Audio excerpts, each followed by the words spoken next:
જો બેટા આ તારું 100 થી વાર નક્કી કરવા જઈ છે. હવે હે ને તારે કાંઈ બોલવાનું થતું નથી. હું જે કહું ને એ તારે ખાલી હાયા રાખવાનું, બીજું કાંઈ તારે બોલવાનું જ નહીં. હાલે રેખાય લા ઘરે કોઈ છે કે? આવો જગાભાઈ આવો.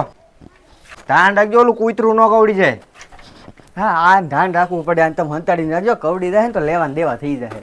આ કેમ ઘર ખાલી ખાલી લાગે? બધે વાડીએ જેલા લાગે. ઘરના બધા વાડિયાઈ ગયેલા છે ને હું આ મકાનનું ધ્યાન રાખું છું. હાલે ને છોકરા બહારથી સોડા લઈ આવીને જાને ઘેરે કોઈ સોડા ભાઈ રાવજે ને સોડા નથી પીવી. બસ આવા ગયો ને તડકો કેવો પડે છે. નાના પૈસા હું લેતો ઈ લેતા હોય ને ભાઈ પૈસા લાગશે. આમ તો છે ને નોકરી વાળો હે કે નહીં એટલે બહુ વાંધો નથી આવતો. પૈસા ખિસ્સામાં પડ્યા દોય. અમારે કોઈ દી કેવું જ નથી પડ્યું એને. હાલ્યો જગાભાઈ માવો બનાવો લ્યો. લાવો ખાઈ નહીં છે. તમારો દીકરો સોડા લેવા ગયો એનું નામ તો હું? એ અમારા દીકરાનું નામ છે ને ભૂપત છે. આ નામ થોડુંક જૂનવાણી લાગે કારણ કે અત્યારની ફેશન ઉપર જૂનવાણી લાગે નામ, પણ નામ છે ને અમારે ગઢિયાએ રાખેલું છે. છોકરો છે ને એકદમ ડાયો ડમરો ભેં એવો.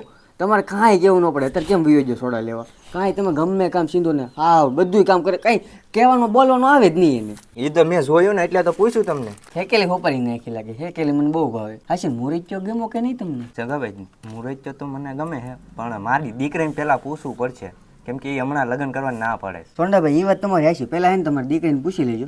જો હા પાડે ને તો આપણે કાંઈ આગળ પગલું ઉઠાવશું. બંને બાજુ હા હોવી જોઈએ તો જ આપણે આગળ પગલું ઉઠાવીએ. નકર કાંઈ ન કરે પછી સમાજમાં ખોટી છે ને આપણી બદનામી થાય. તમે હે ને સોંડાભાઈ માવો તમારા ગામનો હો, કાંઈ કેવું જ ન પડે. મજા જ આવ્યા સોડા ઉપર. હા ભાગ પાડે ને બેટા એને જો જગાભાઈ ઘટે તો કહેજો પાછા, શરમ ન રાખતા. હા સોંડાભાઈ હમણાં ગરમીમાં થોડું ઓછું રાખવું પડે કારણ કે તાવ ને એવું આવી જાય પછી. તડકામાં કાંઈ ન થાય. હા હાલો સોંડાભાઈ તો હવે રજા લઈ અને છે ને ફોનમાં આપણે બીજું બધી વાત કરી લેવું કોને? કાંઈ વાંધો નહીં, મીરાય તમે ફોન કરી દેવું તમને. ઠીક વાંધો હાલો રામે રામ થઈ. હા રામે રામ.